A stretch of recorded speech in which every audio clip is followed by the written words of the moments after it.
The death toll from Hurricane Michael rose to at least 13 people people today in the wake of the storm's devastation across 5 states. 5 are known dead in Virginia, including a firefighter, another 4 in Florida, 1 in Georgia, and 3 who died in North Carolina. Search and rescue teams combing through the catastrophic destruction in Mexico Beach, Florida, have found more bodies, but they have yet to be added to the official death toll. William Brangham is in the Florida Panhandle and has this report. What was a vacation destination now looks more like a war zone. The destruction in the small town of Mexico Beach is near total. Homes and buildings wiped completely off the white sand beach. Hey! Entire blocks are now just piles of rubble and debris. Total devastation. Every piece of property, if it isn't got something wrong with it, it's leveled. Things that were on the beach are now on the other side of the street.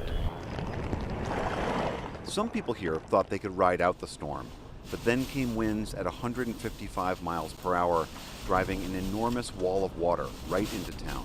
I noticed that things seemed to be moving outside, and I thought that trees were going by, and I realized it was our house.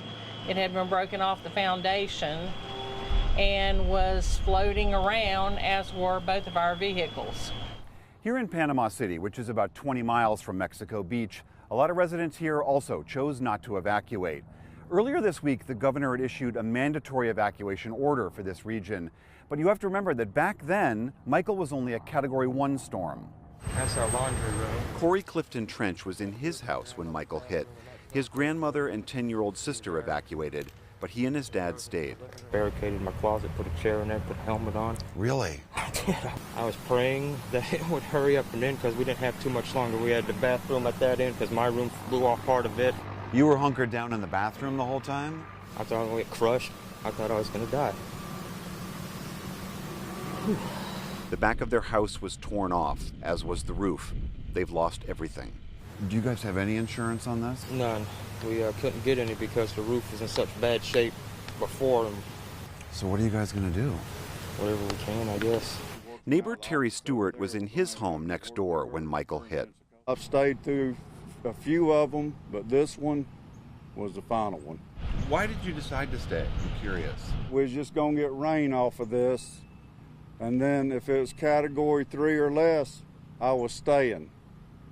And then at the last minute, I'm just like, well, I'm staying now. It'll be my last one, I promise you. Meaning next time one comes, you're yeah. out of here. Yeah, because, I mean, we didn't expect it to be like that, and it just changes so quickly on you. In these communities now, there's no power or running water and very limited communications. There's no infrastructure there to support you, and quite honestly, it's a dangerous area to go back into.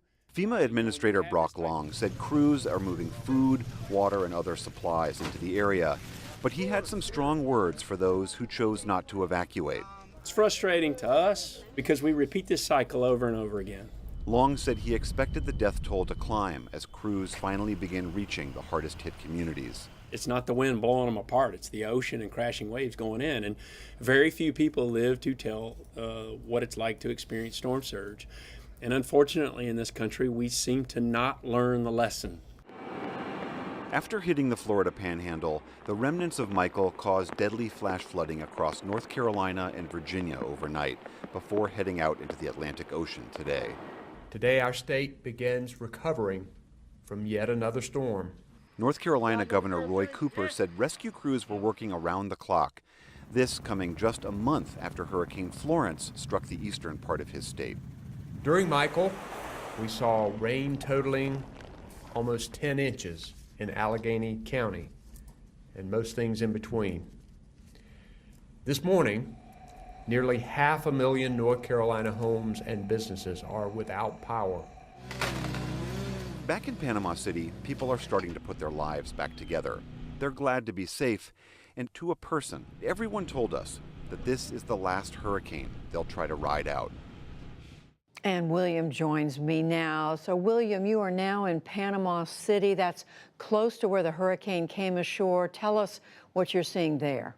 Judy, the scale of destruction here is just incredibly vast. Out on the coast, which is about a mile in that direction, we saw what the storm surge did to those communities.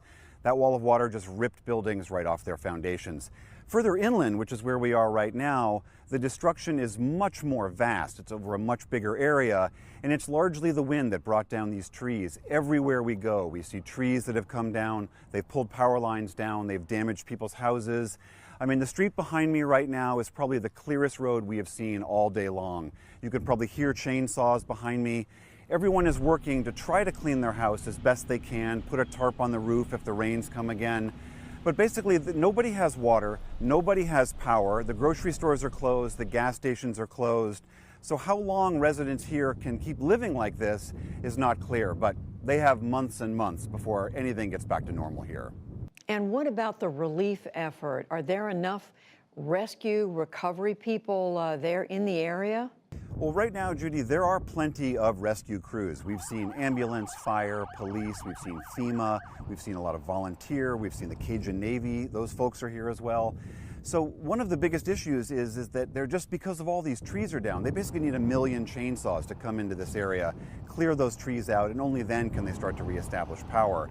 The other thing that's very difficult is the issue of communication. There's almost no cell phone connection here. Nobody has actual landlines to make phone calls.